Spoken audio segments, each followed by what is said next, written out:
another episode that's maybe a little bit of a dose of just setting it straight a little bit, just kind of calling you out on things. And that's on this, this course hoarding, this buying courses, this scooping up all information as possible. Like, oh my God, another new course. Like, I gotta have it. I am one of these people that tends to buy into a lot of courses, and it's twofold for me. A lot of times I'm buying into a small level course just because I want to see what other people are putting out there. Quite honestly, it's not because I'm trying to steal their content, but again, I'm always in this place of change, adapt, evolve, understanding what's working, what's not working. I love to see what things are, what people are doing, different ideas, so I can pass them on to my clients.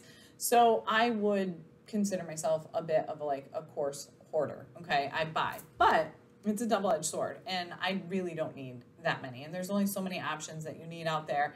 And so I'm at this point now where I don't want to buy any more courses.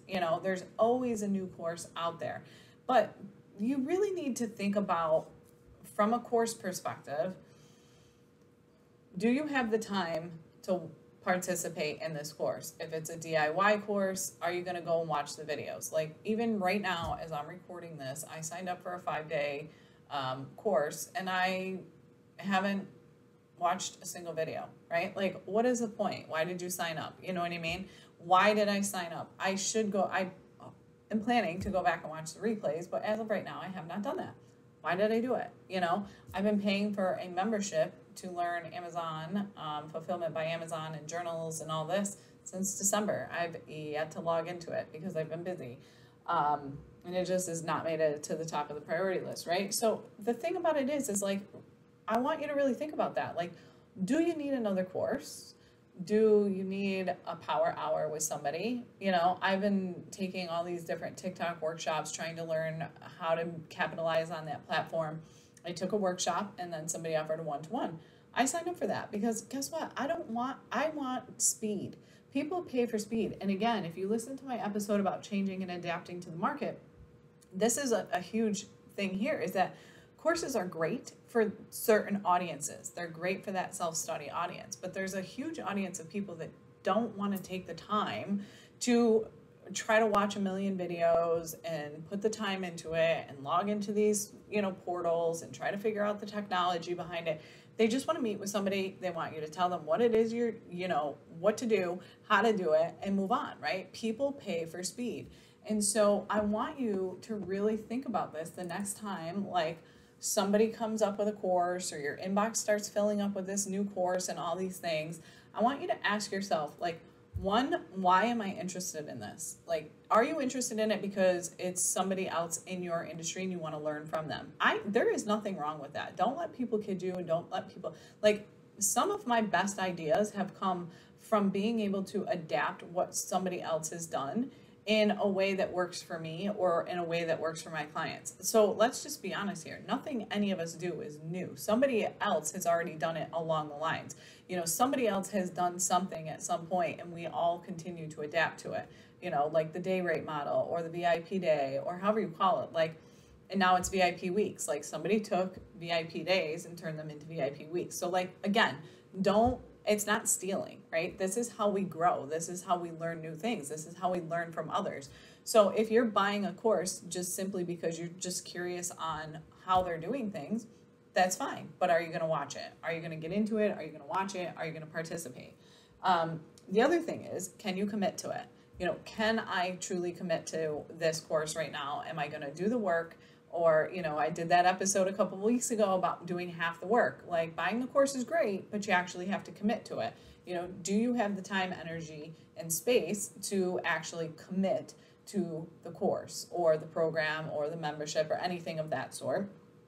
And, what are you planning to do with it, right? Is it something you plan on implementing? Is it something that you just, being a perpetual learner is such a double-edged sword, because it's great to be able to expand your knowledge, but at some point there's only so much knowledge you need, and you just need to act.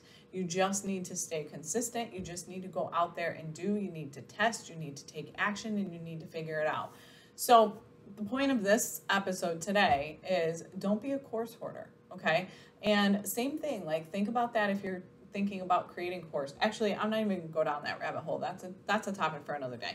All right, but think about it before you just start buying courses, truly, because again, I'm that person. Like I've got, I actually have 3 tabs open with courses that I was thinking about buying.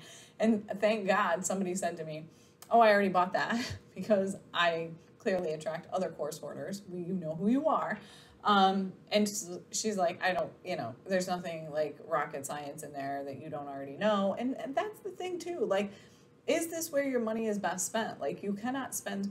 Like think about this. If this one course I was going to buy was $150. The power hour for the TikTok was $297. I paid $197 for another workshop. I paid like all of these things. Like how many I could have invested in a one-on-one at that point, right? Like that's the thing. Like in the moment, they seem cheaper. They seem less expensive to buy, but you have to value your time. You have to value your commitment. You have to value all of these things. And how many courses do you need to take before you get the information that you're looking for? Could you have just invested in a power hour, somebody that's offering that and can say, here's what I've done. Here's what I think you should do. Let's talk about it. You know what I mean? Like there's speed. It's speed. Courses, if you are a DIY learner, they're great. If you're not, they're not necessarily the best use of your money. And I want you to really think about that, all right? Because I know so many of us are like, oh, well, I bought this course. Oh, I bought this course. You also have to remember something too, is that especially if you're using it to learn and try to advance your business with it, every coach, every service provider, no matter what you're teaching or trying to learn, every one of us is going to have a different take on it. So it can actually be extremely confusing too, because the strategy I give might be completely different than somebody else. And now you're trying to piece them together and they kind of like combat each other. So it's not always the best thing to do. So look at what you're spending, go through your expenses, look at what you bought recently. Do you still use this? Did you buy a course that you've never logged into? Go log into it, schedule some time into your calendar, and before you impulsively buy that next low entry point offer, or the $20 or the $150 or the $9, you know what I mean? Think about really, truly, is this what I need? Is this going to get me where I want to go? Is this the solution that I've been looking for?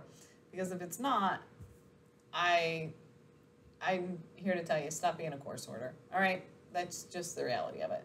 Because why? You're just pissing your money away. In the moment, it might seem, like I said, in the moment, it seems like a better deal. But if you do nothing with it, it's not. All right? Are you a course hoarder? Let me know. I know I'm not alone because I have other colleagues, many of you listening right now that are in that space. But I'd love to hear from you. So I'll talk to you soon.